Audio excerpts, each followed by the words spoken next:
Maka para Hawariyun berkata, para pengikut setia Nabi Isa yang berjumlah 12 berkata, nahnu ansarullah, kami adalah ansarullah, para pembelanya Gusti Allah. Kunu ansarullah, maka Nasrani diambil dari kata pembelanya Allah. Dan Nasrani yang lurus niku nisbatnya kepada para pembelanya Nabi Isa yang bermakna yang bernama Hawariyun, bangsa Hawari. 12 orang dijuluki Hawari, pengikut setianya Nabi Isa, para pembelanya Gusti Allah. Itu dalam Al-Qur'an juga disebutkan, jadilah akunu ansarallah, jadilah para pembelanya Gusti Allah. Gusti Allah memang secara status sebagai Tuhan itu tidak membutuhkan apapun, tidak membutuhkan sesuatu, tidak membutuhkan makhluk, tidak membutuhkan apapun, tidak membutuhkan pertolongan apapun, tidak membutuhkan pembelaan apapun. Jadi kalau disebutkan Tuhan tidak perlu dibela, itu ada benarnya. Kenapa? Karena Tuhan Gusti Allah tidak membutuhkan untuk dibela. Tapi secara status Allah sebagai Tuhan tidak butuh pembelaan makhluknya, bahkan tidak butuh dibela oleh umat Islam, karena Allah sendiri adalah zat yang dikdaya.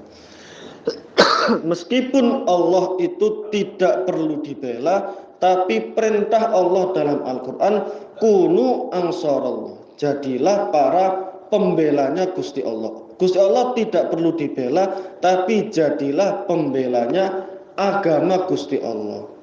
Dengan cara apa?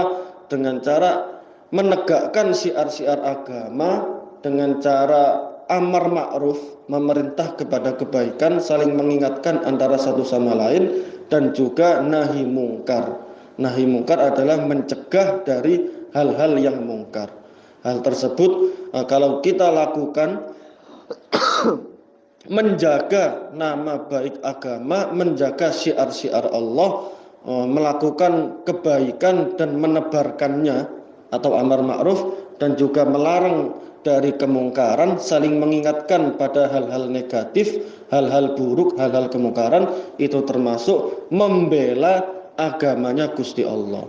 Gusti Allah tidak perlu dibela, tapi kita sebagai hamba diperintahkan untuk membela Gusti Allah, dalam arti membela agamanya Gusti Allah.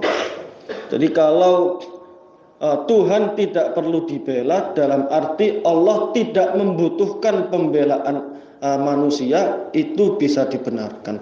Tapi kalau Tuhan tidak perlu dibela, dalam arti kita tidak perlu membela Allah, kita tidak perlu membela, atau kita tidak harus atau tidak usah membela Allah dan tidak usah membela agama Allah, itu makna yang keliru. Jadi sekali lagi, Tuhan tidak perlu dibela itu memiliki dua sisi. Kalau diartikan Tuhan tidak membutuhkan untuk dibela, tidak membutuhkan pembelaan makhluk, itu arti yang benar. Tapi kalau diartikan Tuhan tidak perlu dibela dalam arti kita tidak usah membela Allah, tidak usah membela agama Allah, ini arti yang keliru. Logikanya, kita diperintahkan ibadah kepada Gusti Allah, tapi Allah sama sekali tidak membutuhkan ibadah kita.